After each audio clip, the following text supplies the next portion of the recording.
पालूस ने कहा वो लोग समझ रहे थे कि दीनदारी नफा का जरिया है।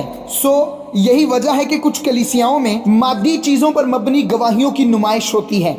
मैंने इस चर्च को ज्वाइन किया, मैंने 2 हफ्तों में एक जीप खरीद ली, बाहर खड़ी है। मैंने इस चर्च को ज्वाइन किया सिर्फ 3 महीनों में ही और मुझे हजारों की बजाय लाखों के कॉन्ट्रैक्ट्स मिले। खुदावंद इस जगह पर है, प्रेज द लॉर्ड। इस चर्च में आए मुझे 1 महीना हुआ है, मुझे खुदा ने एक लड़की से मिलवाया जिससे मैंने शादी कर ली।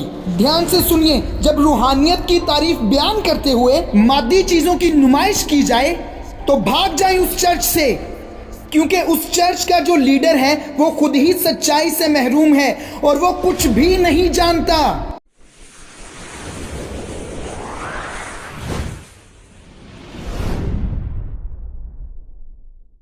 कोई शख्स भी जो इस तरह की इंजील सुनाता है, घर या कार हासिल करने के लिए हदिया दो, वहां से भागें।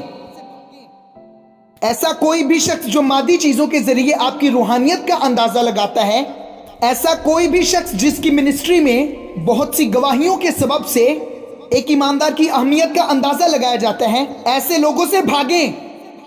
ये बिगड़ी हुई इंजील है। पालूस ने कहा वो लोग समझ रहे थे कि दीनदारी नफा का जरिया है।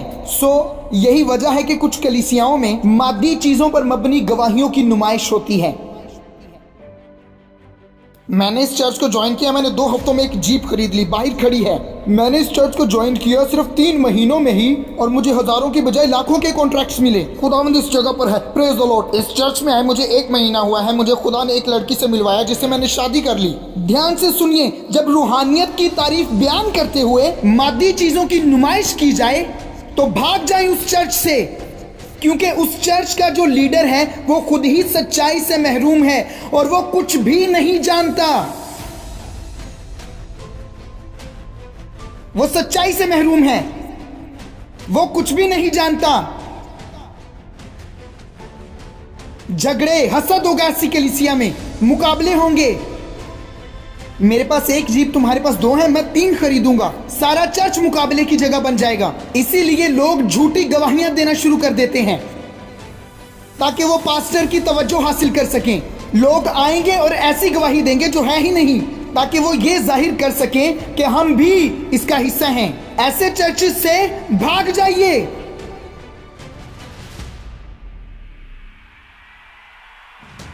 जहां आप अपनी कार से जाने जाते हैं, अपनी घड़ी से जाने जाते हैं या अपने कपड़ों से जाने जाते हैं, अगर हम सिर्फ इसी दुनिया में रहते हुए उम्मीद रखते हैं तो फिर हम सब आदमियों से ज्यादा बदनसीब हैं।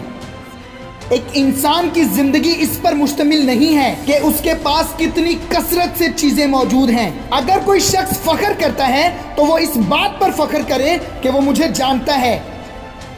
खुदावंद को जलाल मिले। क्या हम यहां पर इंजील ही सुन रहे हैं? हाँ, 1 तीमुथियुस 6 बाब 6 आयत। दीनदारी कनायत के साथ बड़े नफा का जरिया है। जब आप कनायत करते हैं उस खुदा में जिसे आप मसीह में जानते हैं तो यही कामयाबी है। ओ हालेलुया, मैंने कहा हालेलुया। ओ खुदावंद की तारीफ हो, खुदावंद को जलाल मिले। ओ हालेलुया, हालेलुया। मैं आज आपके लिए नबूवत करता हूं, आप ये इंजील ऐसे प्रीच करेंगे जैसे कभी नहीं की। दलेरी पाएं, बोलने की कुव्वत पाएं, मौके पाएं। हालेलुया। हाँ, बस ये नफा नहीं है जो दीनदारी है।